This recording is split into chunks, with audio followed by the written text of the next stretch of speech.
ce webinaire donc, vous est présenté dans le cadre de la semaine de la dénutrition. Et donc, cette semaine de la dénutrition commence par notre webinaire donc, sur la dénutrition, la bouche a tant à nous dire. Alors, ce webinaire vous est proposé par l'Union française pour la santé bucco-dentaire, qui est l'organisme de prévention de la profession dentaire, qui a été créé par les chirurgiens dentistes, l'ensemble de la profession dentaire et des syndicats dentaires en 1966.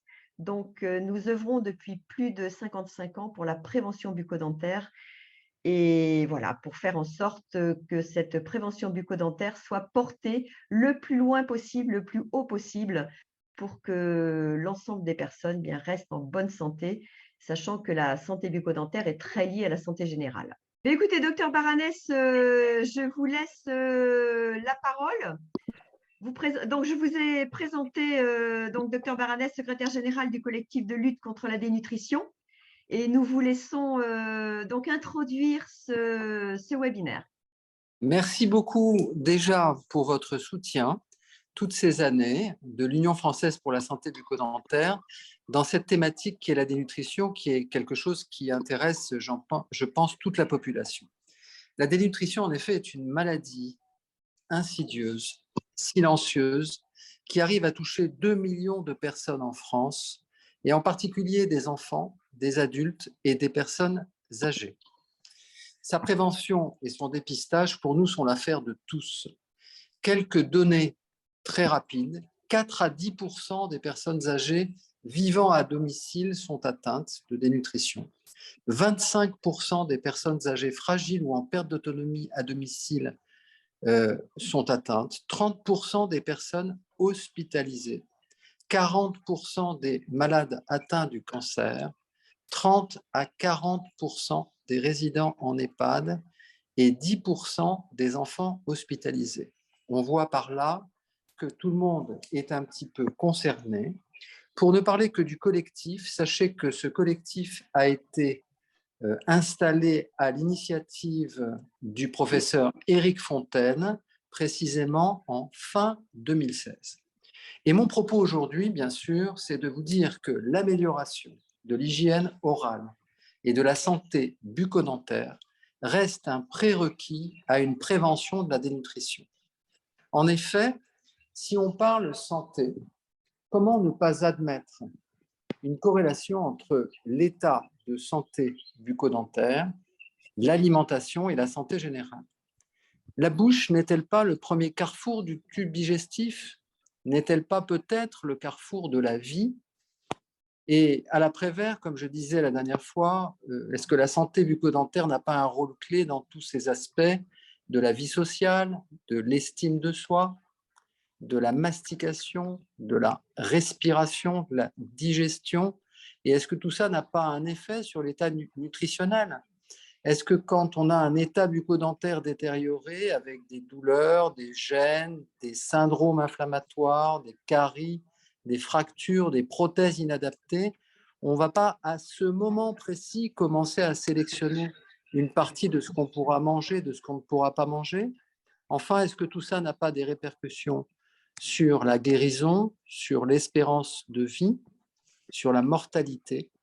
En 2 mots, est-ce que ça n'a pas une influence directe sur notre santé et la qualité de vie? Et c'est de tout ça qu'on va essayer de parler grâce aux prochains interlocuteurs à qui je passe la parole. Merci beaucoup, docteur Baranès.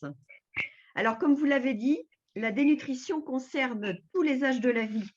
Chez le jeune enfant, le syndrome du biberon peut être source de dénutrition, avec des répercussions sur sa croissance. Chez l'adolescent et l'adulte, une alimentation déréglée et mal équilibrée, une hygiène bucco-dentaire négligée, vectrice de caries multiples, de douleurs, de mauvaise haleine, avec une perte de confiance en soi, peuvent également engendrer une dénutrition. Chez la personne âgée, la perte des dents est encore trop souvent considérée comme naturelle. Un déséquilibre occlusal, des appareils dentaires inadaptés, des abcès, une douleur ignorée, autant de raisons pour ne plus pouvoir ou ne plus vouloir s'alimenter. Chez la personne vivant avec un handicap, les soins dentaires sont encore trop souvent éludés remplacées par des extractions multiples, souvent sous anesthésie générale, les douleurs incomprises, l'édentation totale, qui est un handicap qui s'ajoute au handicap, des appareils amovibles qui ne sont plus adaptés, des dents malades, un sourire disgracieux, une mauvaise haleine, autant de risques majeurs pour sombrer dans la dénutrition. Il est important de savoir qu'une bonne hygiène bucco-dentaire diminue de 50% le besoin de recours aux soins bucco-dentaires. Les dents arrivent dans la bouche sans carie. Alors, comment faire pour conserver une bouche et des dents en bonne santé et ainsi lutter efficacement contre le risque de dénutrition? Je laisse la parole tout d'abord au docteur Annabé Denisot. Quelques petites données de santé. Je ne vais pas m'attarder beaucoup sur les chiffres parce que ce n'est pas ce qui nous intéresse aujourd'hui, mais c'était pour que vous ayez quand même une petite idée de la façon dont on fonctionne en France, comment les patients utilisent ou n'utilisent pas la capacité qu'ils ont à aller chez le chirurgien dentiste. Donc, pour ça, je vais vous donner un chiffre en particulier notamment, effectivement, le BD qui a été une mesure mise en place par la CPAM pour faire venir les enfants au cabinet dentaire. Et on voit qu'effectivement, il y a une forte remontée à 73% pour les 6 ans, mais que malheureusement, elle ne perdure pas puisqu'on le voit baisser tout doucement par la suite. Quand on prend la mesure sur les 55 ans, on voit que donc 43% de ces 55 ans sont allés au cabinet dentaire et on voit bien que malheureusement, cette participation des patients diminue avec l'âge et à 65 ans, on n'est plus qu'à 25, on n'est plus, après 65 ans, ça diminue et à 25% à 90 ans, évidemment. Cette deuxième figure nous montre cette baisse importante. Les taux annuels de recours au cabinet dentaire sont moins élevés chez les personnes de 55 ans qui vont être prises en charge pour des maladies ou en ALD. Et ça, c'est aussi dommage parce qu'en fait, plus on est malade, moins on va chez le chirurgien dentiste. Évidemment, on se rend bien compte que ça peut quand même poser quelques problèmes. Je vais faire un petit zoom. Il y a d'autres chiffres disponibles, si vous voulez, en allant voir l'étude du CNDS qui a été faite par les Pays de Loire et qui a été publiée il y a déjà 2 ans. On peut voir, quand on prend les chiffres sur les plus de 65 ans, on observe donc que le recours sur 3 ans est quand même très peu de soins préventifs. Vous voyez, 8, 11, 9%, c'est-à-dire vraiment pas grand-chose. Il y a des prises en charge de soins quand même qui sont un peu plus importantes puisqu'elles sont de l'ordre de 50% des patients quand ils ne sont pas encore en EHPAD. Mais après, ils diminuent fortement puisqu'on passe à 32%. Puis 19%. Alors 19%, c'est les patients qui sont rentrés dans les EHPAD avant 2015. C'est vrai que maintenant, on a de plus en plus obtenu des EHPAD qui sont un peu concernés, qui mettent en place un examen à l'entrée. Et on aimerait bien que ça fasse partie maintenant des obligations et que chaque résident qui rentre en EHPAD ait un bilan bucco-dentaire à l'entrée. On voit très nettement que le fait d'avoir eu un praticien recours avant de rentrer en EHPAD et d'y être allé régulièrement augmente le taux de recours après quand on est dans l'EHPAD. Pourquoi j'ai donné ces chiffres?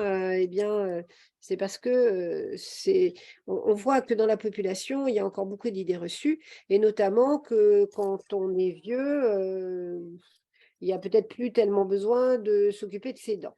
Et c'est une idée qu'il faut combattre parce que le fait d'avoir un mauvais état bucco-dentaire va beaucoup participer à la dénutrition de la personne âgée et va augmenter son entrée dans la dépendance. Donc, ça entraîne, ce mauvais état dentaire va entraîner lui-même la dénutrition. Voilà. Donc, on va rentrer dans le vif du sujet. État dentaire, dénutrition, cause ou conséquences. Pour nous, chirurgiens dentistes, évidemment, ça n'est pas une question. Nous voyons effectivement régulièrement cette interaction. Et donc, la dénutrition, elle va causer le mauvais état dentaire. Et malheureusement, le mauvais état dentaire va lui-même amplifier la dénutrition de façon très importante. La dénutrition va entraîner un mauvais état dentaire qui va lui-même augmenter le risque ou l'ampleur de la dénutrition. Tout à fait. Les causes les plus évidentes. Alors, pour parler de causes, on va parler un peu des troubles de l'oralité parce qu'on en parle peut-être moins et pourtant ils sont fournisseurs de grands problèmes de nutrition. Voilà. Ils apparaissent très tôt, ils sont souvent associés à un handicap, mais pas toujours. Et donc, dès la naissance de l'enfant, on pourrait diagnostiquer une hypersensorialité. Cette hypersensorialité, elle n'est pas seulement liée à la bouche, elle peut être liée à d'autres espaces comme le toucher ou quoi, mais c'est vrai que celle de la bouche, c'est celle qui va se voir le plus vite parce que c'est un enfant qui va être très sensible aux odeurs et au goût et qui va refuser beaucoup d'alimentation et beaucoup de nouvelles expériences. Et c'est ça qui va nous poser des soucis. Ces troubles alimentaires pédiatriques peuvent être associés effectivement aux autres pathologies et ils sont en particulier retrouvés chez les enfants présentant des spectres autistiques. Le syndrome de Prader-Willi, par exemple, des maladies neurologiques, métaboliques. On a aussi des maladies gastro-entérologiques qui peuvent provoquer ce genre de dysoralité. Et cette dysoralité, elle est présente chez les enfants prématurés aussi. Elle peut cependant apparaître en dehors de tous ces cas, mais elle est moins bien diagnostiquée. C'est vraiment les chirurgiens dentistes qui peuvent la voir à ce moment-là en questionnant les parents et en se rendant compte de la difficulté d'accès à la bouche. Ce n'est pas tout à fait négligeable. 56 à 87% des enfants avec TSA vont présenter un trouble de l'alimentation et des problèmes. Et les problèmes d'alimentation concernent quand même 25 à 35% des jeunes enfants. Donc, il n'y en a que 5% qui vont présenter un vrai trouble alimentaire avec des répercussions sur la croissance et la malnutrition. Mais c'est important de les repérer assez tôt. Voilà. 80% de ces enfants avec retard de développement vont présenter des troubles alimentaires et la plupart de ceux qui en ont une cause organique sous-jacente. Pour le coup, le dentiste, quand il va voir le chirurgien dentiste, quand il va voir les parents et qu'il va repérer ça, il doit mettre en place une hygiène très stricte dès le départ. Et dès les premières dents, ne serait-ce qu'appliquer une petite compresse enroulée autour du doigt pour nettoyer, c'est un geste qui est très important à mettre en place parce qu'il va aider à la rééducation justement de ce trouble de la sensorialité. Et donc, c'est vraiment important de le mettre en place. Dans les autres maladies que l'on peut voir, il y a aussi les cancers, évidemment, les maladies héréditaires, les problèmes génétiques qui peuvent avoir les syndromes, qui peuvent avoir des syndromes génétiques associés avec des malpositions, des absences de dents, des problèmes de forme qui vont eux-mêmes causer des difficultés pour s'alimenter correctement et associés donc aux autres handicaps, créer ce mauvais état dentaire. Donc, voilà ce que je voulais dire. Mais le mauvais état dentaire, tous ces problèmes de nutrition en créant un mauvais état dentaire, eh bien, difficultés d'hygiène, comme je vous l'ai dit, des mauvaises habitudes alimentaires, peu de suivi parce que c'est compliqué, et à l'inverse, la mauvaise hygiène et les mauvaises habitudes alimentaires peuvent d'elles-mêmes seules créer un état dentaire très déficient et donc avoir des enfants qui vont mal se nourrir, mal grandir, avoir des problèmes de croissance. On va voir ça sur la suite. Donc, les effets néfastes chez l'enfant, eh bien, évidemment, les douleurs et du coup des difficultés d'alimentation. Quand vous avez mal, chaque fois qu'on met de l'acide, du froid ou du sucre, vous ne mangez pas très bien. Le broyage des aliments qui va poser des problèmes, donc du coup, problème d'ingestion évidemment derrière. Les complications infectieuses qui vont être relativement courantes sur notamment tout l'appareil ORL, mais pas seulement, pulmonaire, cœur, puisque la bouche est quand même extrêmement vascularisée, donc toute infection qui va se retrouver dans la bouche, même si elle va être bien gérée par le système immunitaire au niveau de la bouche, va pouvoir se transmettre à l'ensemble du corps et se fixer notamment sur les points un peu complexes comme les problèmes articulaires, les problèmes cardiaques, etc. Donc, ce n'est pas tout à fait négligeable du tout. Et le développement des préférences alimentaires néfastes, évidemment, va compléter cet effet de dénutrition. Cette dénutrition, elle aura des effets directs sur le développement crânio-facial, évidemment, sur le poids, retard stadio-pondéral, qui va être récupéré dès la mise en état de la bouche, à condition qu'elle soit liée que à ça. Évidemment, s'il y a d'autres syndromes, ça va être un peu plus compliqué. Les problèmes de phonation, de socialisation et la perturbation sociale, parce qu'un enfant qui a mal va être plus agité, va avoir du mal à se concentrer et sera un enfant plus difficile dans sa prise en charge. Je voudrais juste préciser que dans le handicap, les troubles de l'oralité sont assez vite repérés parce qu'ils sont bien identifiés et le personnel et les personnes aidantes qui vont suivre ces enfants vont tout mettre en œuvre pour éviter justement la dénutrition. Mais ce n'est pas toujours facile. Moi, j'ai pu constater parfois que je vois arriver des enfants avec des aphthoses importantes, notamment dans le handicap, et c'est souvent lié à un déficit en vitamines. Voilà. Donc, c'est quelque chose de pas très facile à gérer. Alors, dans le handicap, justement, puisque j'ai commencé à l'aborder, on va parler des adultes, parce que c'est un peu différent des enfants. Voilà.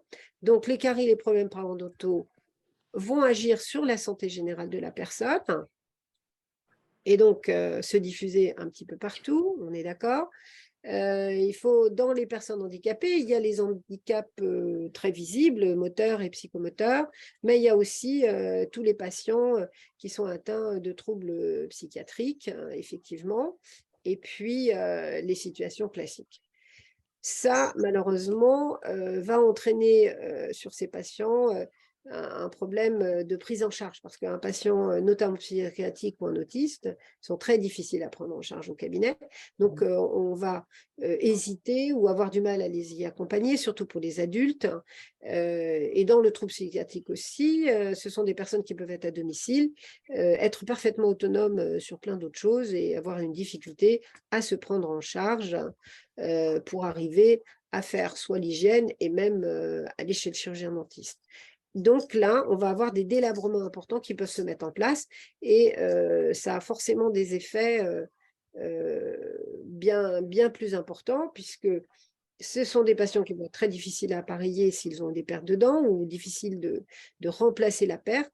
Et c'est ça qui va entraîner la dénutrition. Et cette dénutrition va entraîner plein d'effets négatifs comme les problèmes d'équilibre, le problème de qualité de vie relationnelle, la capacité à se prendre en charge. J'aimerais avancer un petit peu sur ce plan. La capacité à s'en prendre en charge pour les aidants, c'est compliqué parce qu'on peut penser qu'une personne à domicile et qui fait sa cuisine et qui s'habille toute seule peut s'occuper très bien de ses dents. Elle peut en avoir la capacité je dirais motrice, mais elle n'en a pas forcément la capacité à se mettre en œuvre pour le faire. Et c'est souvent ce qu'on rencontre. Nous, dans la prise en charge des patients handicapés, on va parler beaucoup de prévention et on va se rendre compte que ce qui est difficile, c'est aussi de leur dire de se brosser les dents, de leur dire de s'occuper de leurs dents ou d'aller chez le dentiste et ben, leur dire des fois ça ne suffit pas et ils peuvent être autonomes sans être autonomes sur cette partie-là. Et ça, c'est bien compliqué pour les aidants. Malheureusement, le fait de perdre des dents tôt, eh bien, ça diminue la capacité de vie sur la distance parce que c'est des facteurs de morbidité et ce sont des patients qui s'alimentant moins bien ou étant moins performants, ayant beaucoup d'infections de cet ordre-là, vont finalement rencontrer des problèmes plus sérieux de santé et plus tôt que la moyenne. Donc, conserver le système bucco-dentaire en fonctionnement, c'est ça qui va permettre très largement la baisse du risque de dénutrition. Ça, c'était pour poser un cadre général. Je pense qu'il faut aussi aborder le problème de la personne âgée et pour ça, je vais laisser la parole à Régine. Merci. Donc, la personne âgée en perte d'autonomie ou la personne âgée dépendante. La maladie dont nous sommes en train de parler, la dénutrition, cette maladie silencieuse, comme l'a dit le docteur Baranès, touche de plein fouet les personnes âgées. Deux chiffres, 40% des personnes âgées sont hospitalisées pour des causes de dénutrition. 50% des personnes âgées hospitalisées sont dénutries.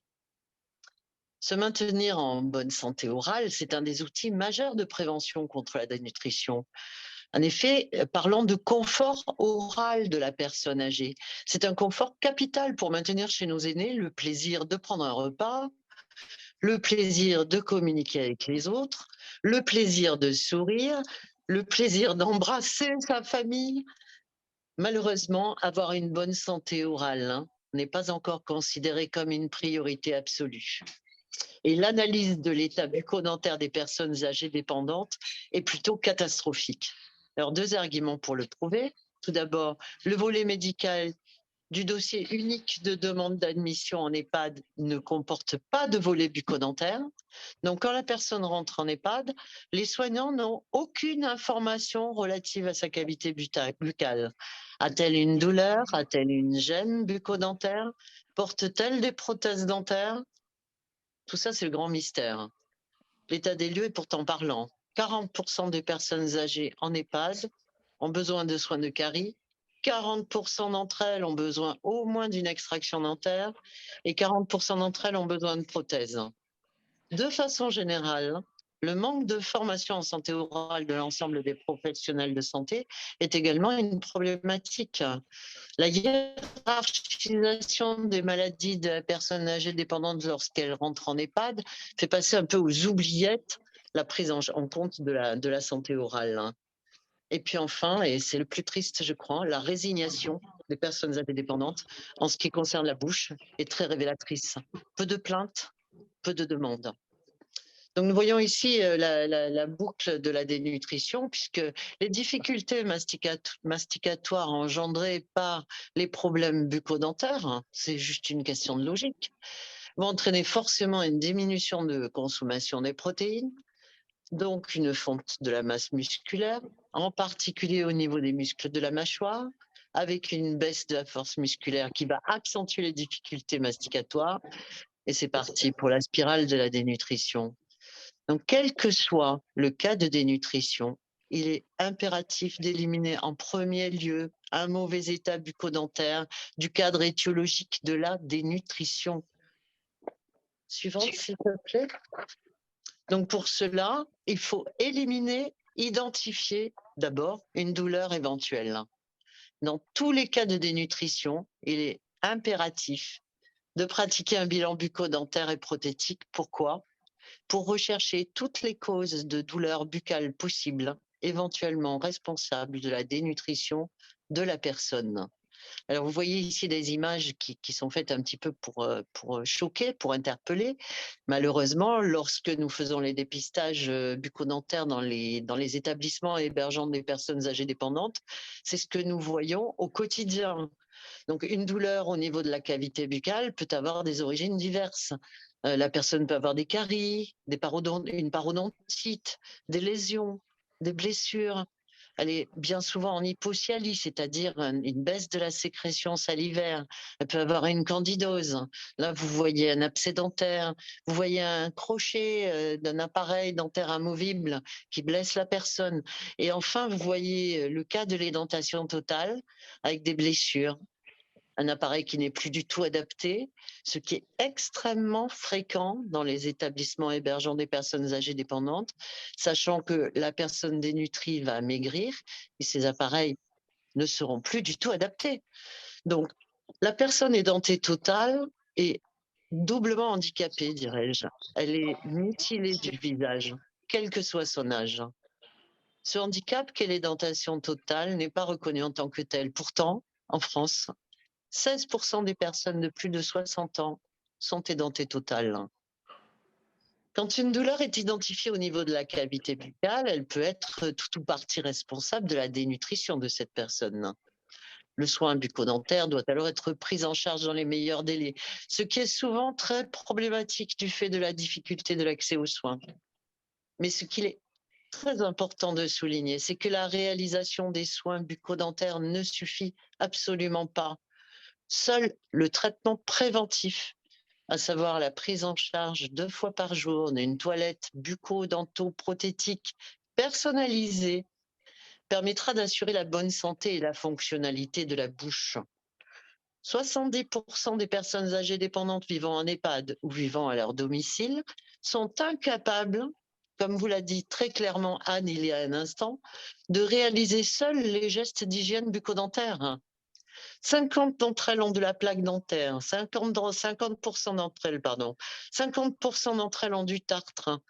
L'accompagnement de l'aidant est indispensable.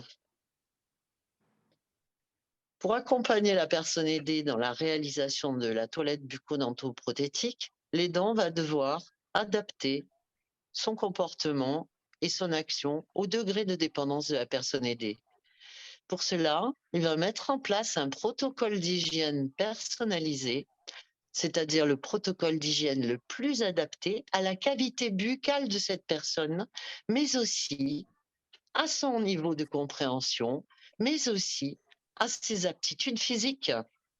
Donc, pour faciliter le moment de la toilette bucco-dentaire, l'aidant va être en interaction avec la personne aidée et surtout, en fonction du degré d'autonomie de cette personne, son rôle va être différent. Si la personne est dite autonome, l'aidant va être là pour conseiller, motiver, mais aussi évaluer régulièrement les capacités réelles de la personne pour effectuer sa toilette bucco-dentaire.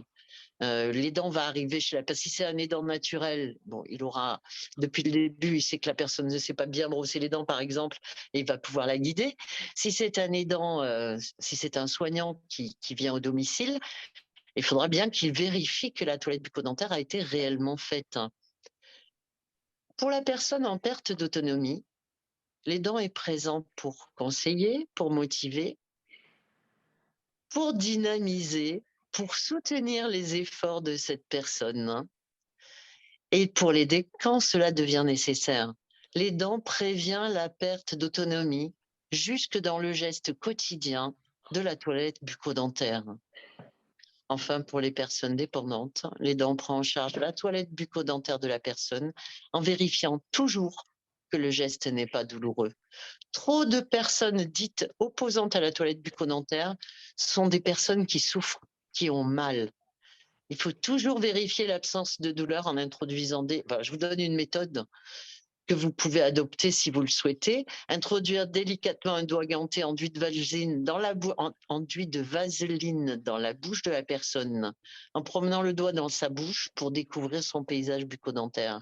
À ce moment-là, on vérifie s'il y a des points douloureux. Si aucune douleur ne s'oppose à la mise en place de la toilette bucco-dentaire, l'aidant pourra y procéder avec les outils adaptés et les éventuelles aides techniques nécessaires. Comment faire pour élaborer un protocole d'hygiène bucco-dentaire personnalisé, c'est-à-dire le protocole qui correspond le mieux à la fois à la cavité buccale et au profil de la personne aidée? Eh bien, tout d'abord, identifier les aides techniques et les outils à mettre en place pour personnaliser la toilette bucco-dentaire de cette personne. Je vais donner un exemple très pratique. Si une personne a une parodontite, une gingivite, une gencive inflammatoire très douloureuse, ne surtout pas aller brosser les dents de cette personne avec une brosse à dents, voire même souple. Il faut une brosse à dents très, très souple, voire chirurgicale, afin que la toilette bucco-dentaire ne soit pas douloureuse. Autre exemple, apprendre à interposer un cale-bouche entre les arcades dentaires de la personne aidée pour sécuriser le soin, pour le rendre plus confortable. Alors que vais-je utiliser? Une brosse à dents manuelle ou une brosse à dents électrique? Faudra-t-il un manche ergonomique pour que la personne puisse mieux s'approprier sa brosse à dents? Du fil dentaire, des brossettes, un cale-bouche, des compresses non tissées, un bain de bouche sans chlorhexédine, de dentifrice au fluor? Quelle part pour 1000 dans le dentifrice pour ce qui est du fluor? Faut-il de la colle pour l'appareil dentaire? Une brosse à prothèse? Une boîte à prothèse? Est-ce que la personne, si elle a une prothèse, a du savon de Marseille liquide pour l'entretien de ses prothèses amovibles? Enfin, toute une batterie d'outils et d'aides techniques qui vont permettre de réaliser un plateau de soins pour la toilette bucco-dentaire complètement personnalisé. Et cela vaut également pour les personnes qui sont institutionnalisées, évidemment, où les soignants doivent avoir sur leur chariot un plateau de soins bucco-dentaires qui va permettre de mettre en place la meilleure toilette bucco-dentaire possible pour chacune des personnes qui vont être prises en charge par le soignant en question. Mais l'aide technique et le matériel ne suffisent pas. Il faut également conceptualiser l'approche de la personne à aider. Il faut prendre en compte, la première chose à prendre en compte, et c'est parlant pour chacun de nous, c'est la gêne sociale que peut provoquer une bouche en mauvais état. Donc, le soignant va donc devoir étudier la meilleure posture nécessaire à adopter lors du soin de bouche, mais aussi le meilleur moment de la journée, le meilleur endroit de la maison. La toilette bucco-dentaire doit être personnalisée dans ses moindres détails. Pour mettre au point le protocole d'approche de la personne, sachant que la toilette bucco-dentaire est un moment d'intimité absolue qui nécessite énormément d'empathie de la part du soignant. Que va-t-on faire? On va sensibiliser cette personne à nous, soignants, en la regardant dans les yeux, en lui souriant, en s'approchant d'elle avec douceur, en expliquant toujours ce qui va être fait, même si l'on pense que la personne ne comprend pas ce que l'on dit. On ne va jamais toucher la personne directement au visage. On va toucher sa main, puis son épaule, puis son visage, faire appuyer sa tête dans le creux du coude et l'inviter à se détendre. Plus on pratique le geste, plus on est performant. On va commencer par hydrater les lèvres et les commissures labiales de cette personne avant de réaliser la toilette bucco-dentaire. Pourquoi? Parce que la plupart des personnes âgées ont la peau déshydratée, les lèvres sèches et une sécheresse buccale engendrée par la diminution de la production de salive. Cette hypocyalie étant bien souvent en lien direct avec la prise des médicaments, évidemment. Donc, on tiendra compte de tout cela. Les aides techniques, l'approche de la personne, et puis bien entendu, on réalisera la toilette bucco-dentaire, mais également l'entretien des prothèses dentaires amovibles, le cas échéant. Les prothèses dentaires ne doivent jamais rester à tremper dans l'eau toute la nuit.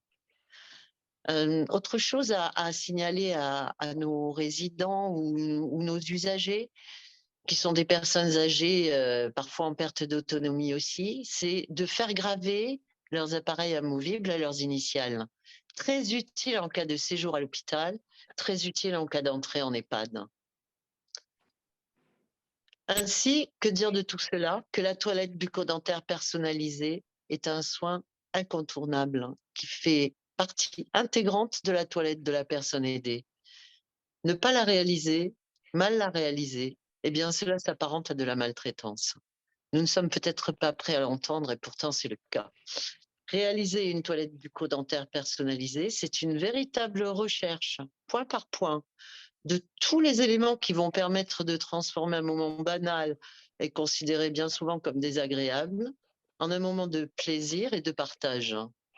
Donc, voici un des bons moyens de lutte contre la dénutrition de la personne âgée dépendante. Prendre du plaisir en pratiquant la toilette bucco-dentaire de quelqu'un et pour la personne pour laquelle on va la pratiquer, que ce soit un moment de partage et de joie.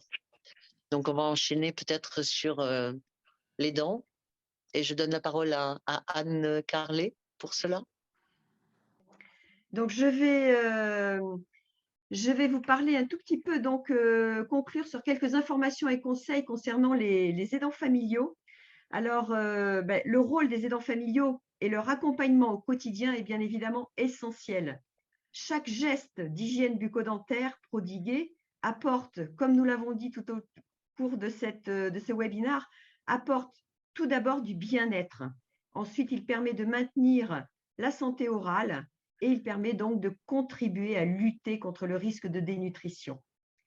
Il est primordial donc de sensibiliser les aidants familiaux à l'importance de ces soins d'hygiène bucco-dentaire.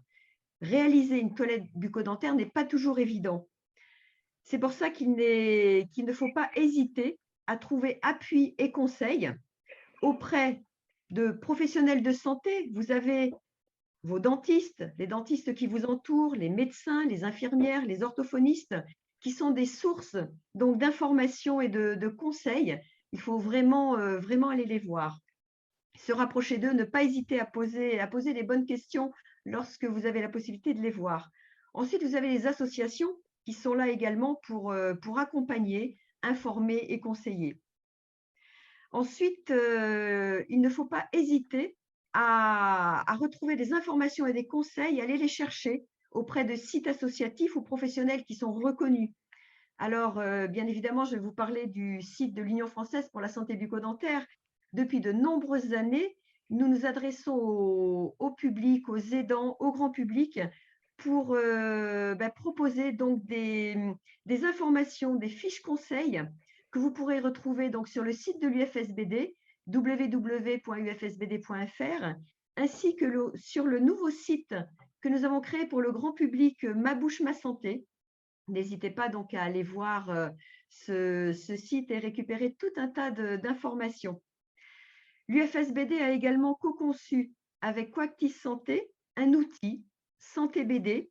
Je vous invite aussi à aller le découvrir, qui est destiné à faciliter la communication patient-praticien et qui permet d'expliquer la santé avec des images et des mots simples. Donc, concernant le bucco-dentaire, vous retrouverez tout un tas de fiches que vous pourrez personnaliser concernant le dentiste, ses actions, ses activités donc, au sein du cabinet dentaire. J'ai rendez-vous chez le dentiste, je suis en fauteuil roulant, voilà, des informations. L'examen bucco-dentaire, en quoi consiste-t-il, le dépistage, le détartrage, etc. Et puis aussi concernant les gestes du quotidien. Comment prendre soin de mes dents, je choisis ma brosse à dents, etc., etc. Donc, ce sont tous ces éléments, vous pouvez les retrouver donc, de façon gratuite. Ce sont des ressources qui sont gratuites et que vous pouvez télécharger donc, pour récupérer et conserver ces conseils. Ensuite, concernant les aidants professionnels. Alors, nous l'avons dit, et le docteur Régine Velay a vraiment insisté dessus. Pour améliorer la prise en charge des soins d'hygiène bucco-dentaire quotidiens par les aidants professionnels, pour que ces soins d'hygiène bucco-dentaire soient intégrés de façon systématique à la toilette de chaque résident en établissement, ou alors pour les bénéficiaires de services de soins infirmiers à domicile, il est vraiment essentiel que cette thématique bucco-dentaire soit intégrée dans le projet d'établissements médico-sociaux. Ça, c'est la première chose. Ensuite, il est important de former les aidants professionnels à la prévention et aux soins d'hygiène bucco-dentaire.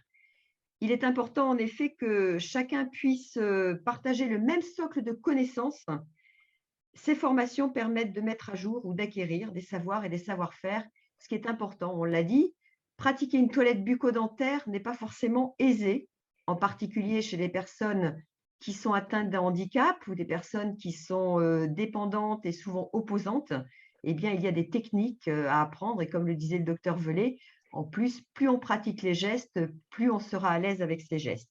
Mais ces gestes ne s'improvisent pas.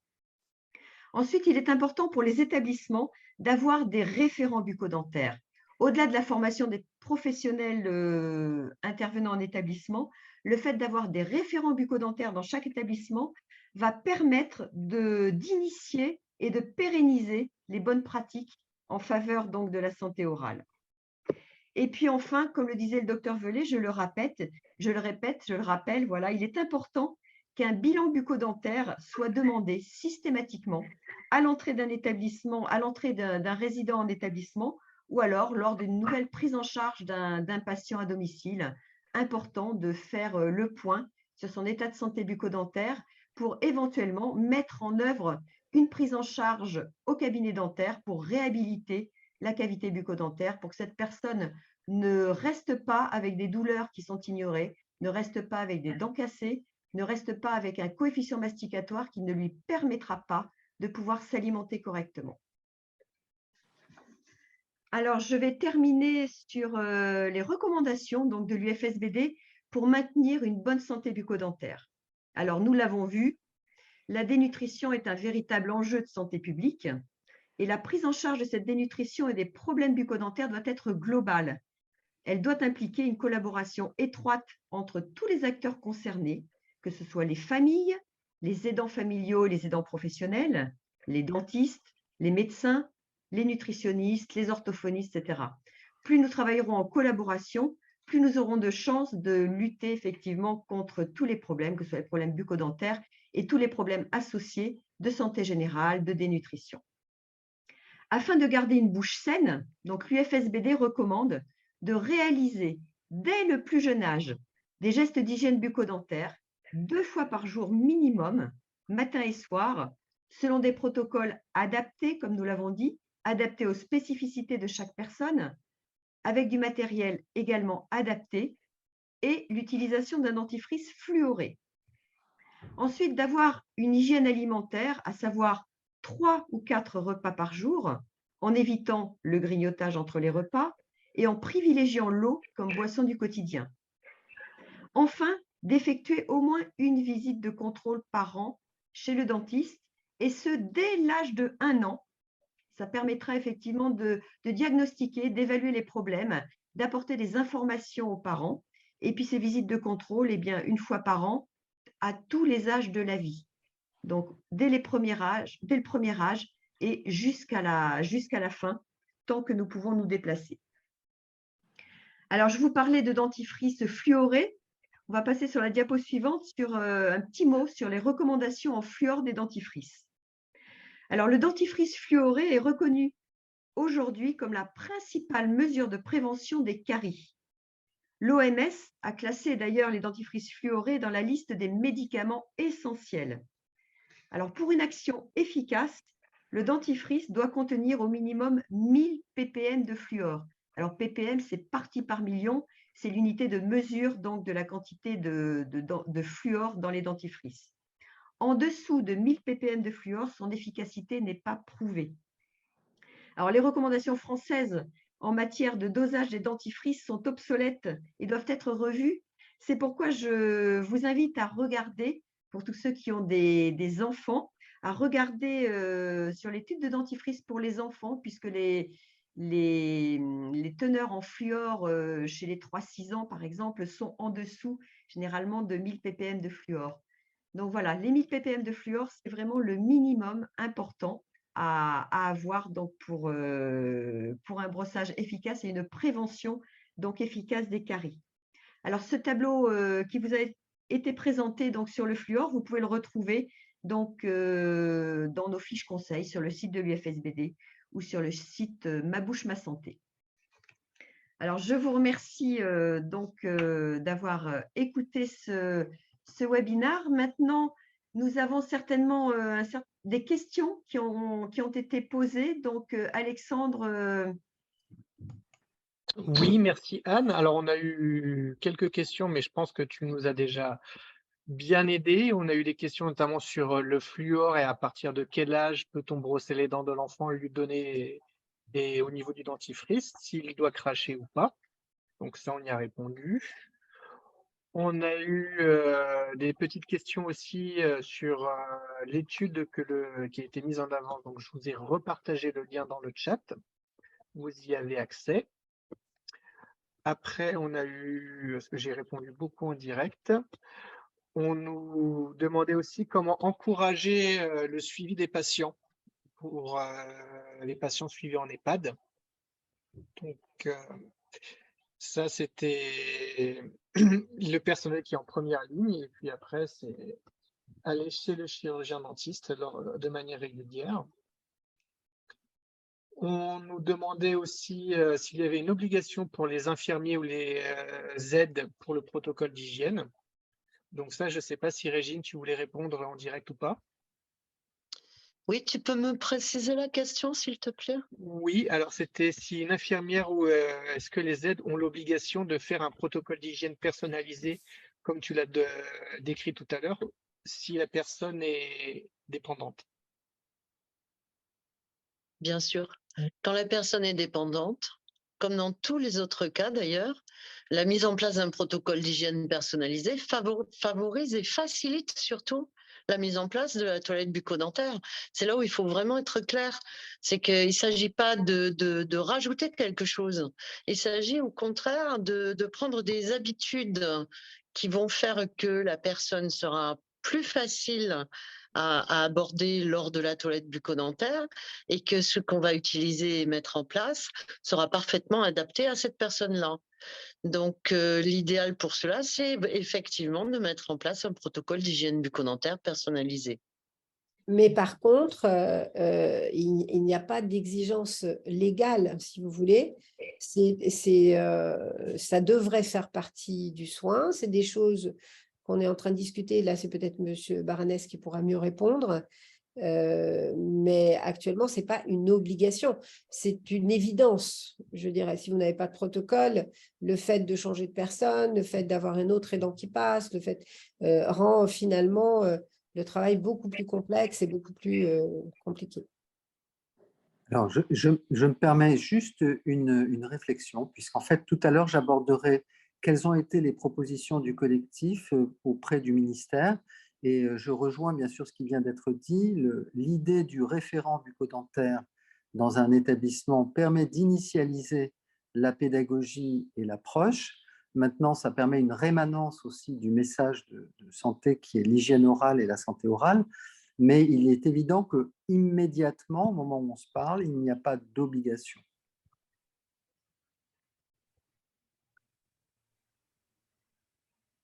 Y avait-il d'autres questions, Alexandre? Alors, oui, là, ça y est, ça arrive beaucoup. Alors que c'était un petit peu timide tout à l'heure. Oui, on nous demandait aussi pour les patients atteints de cancer ou traités pour des cancers, s'ils devaient consulter régulièrement ou pas du tout. Ça, je pense que Anne, tu souhaites répondre. Alors, c'est évident qu'en cancéro, on peut avoir des suites, notamment des traitements des chimiothérapies ou des radiothérapies d'ailleurs. Mais les radiothérapies sont bien identifiées et souvent bien contrôlées. C'est plutôt au niveau des chimiothérapies que les patients vont vraiment souffrir beaucoup. Ils peuvent avoir des mucites, des aphthoses importantes, des difficultés à s'alimenter réelles, complexes et une dégradation vraiment importante avec des caries et problèmes de gencives. Mais il y a des moyens de prévenir, évidemment, en utilisant notamment, par exemple, les vernis fluorés, en utilisant des dentifrices plus fluorés que la moyenne. Il y a aussi des associations bains de bouche qui peuvent aider et soulager pour mieux s'alimenter. C'est vrai aussi que les traitements cancéraux vont aussi modifier le goût, la perception que le patient va avoir de comment s'alimenter. Et ça aussi, ça peut entraîner un risque de dénutrition. Et c'est quand même mieux géré que ça ne l'a été pendant un moment. Je pense qu'il faut en parler à son médecin et il faut en parler à son dentiste. Et évidemment que le suivi est important parce que si un malade cancéro a un traitement qui est quand même assez lourd et qu'il a des infections, ça aura forcément des conséquences et des risques de flambée importantes. Donc oui, le suivi, c'est très, très important quand on a ce genre de traitement. Merci. Alors, après, on avait une question très technique sur un décret de loi de 2001 qui disait que le nettoyage de la denture a été supprimé de l'évaluation GIR, car il s'avère qu'il fait perdre toute sensibilité à l'évaluation sur une variable très importante. Je laisse M. Baranès répondre parce que ça nous avait outré quand ça a disparu. Je reste exactement dans la même idée, hein. Je trouve que c'est complètement en dehors des clous de penser de cette façon-là. Alors, mais tout à l'heure, je vous promets que j'évoquerai toutes les propositions que nous avons faites à notre ministère dans le cadre du plan national nutrition santé 4, dans lequel nous sommes intervenus. Et si c'est le moment de le citer, je vous en parlerai ou tout de suite ou tout à l'heure, mais en fait, on a fait un certain nombre de propositions qui vont rejoindre tous nos propos, hein. Je finirai, je pense, par cela. Merci beaucoup. On a après beaucoup de questions sur le fluor, et notamment chez les personnes handicapées qui n'arrivent pas à cracher et qui doivent avaler. Est-ce que c'est recommandé ou pas? Alors, en Est-ce que fait, c'est beaucoup plus facile qu'on ne le pense, puisque, en fait, c'est vrai qu'on a augmenté les concentrations de fluor, mais par contre, on indique bien qu'il faut en diminuer les quantités portées sur la brosse à dents. Et en réalité, si vous mettez une noisette de dentifrice à 2500 ppm, par exemple, pour une personne handicapée qui a un risque et qu'on veut protéger adulte, un peu plus, je parle pour un adulte, Anne. pour un adulte, oui. Oui. On pourra à ce moment-là avoir une bonne protection parce qu'on va se servir de la brosse à dents sèche, on va mettre un petit poids de brosse à dents, on va brosser les dents, de ce fait, le dentifrice va rester sur la brosse à dents puisqu'il n'y aura pas de film intermédiaire que peut représenter le fait de mouiller la brosse à dents. Et après, si la personne ne crache pas, ça n'est pas un problème parce que vous en avez mis très peu. Et de toute façon, un adulte ne peut pas être intoxiqué ou perturbé par des hausses concentrations de fluor. Et on peut, s'il est gêné par le goût, parce que c'est souvent ça qui arrive, passer une petite compresse pour essuyer le surplus. Mais c'est bien d'en laisser un petit peu, parce que si on veut que le fluor agisse sur la surface des dents, il faut quand même qu'il y soit au contact un minimum. Et donc, qu'il en reste dans la bouche ne pose strictement aucun problème. Donc, dans le handicap, chez l'enfant comme chez l'adulte, on va juste adapter le dentifrice en fonction de l'âge, mais on va surtout proposer de cracher et de ne pas rincer. Et justement, j'appuie ce que tu nous dis parce que là, je voyais qu'on nous parlait du bicarbonate. Non, on recommande vraiment le fluor Ouais. sur ces choses-là. Et puis on arrive au tour de questions.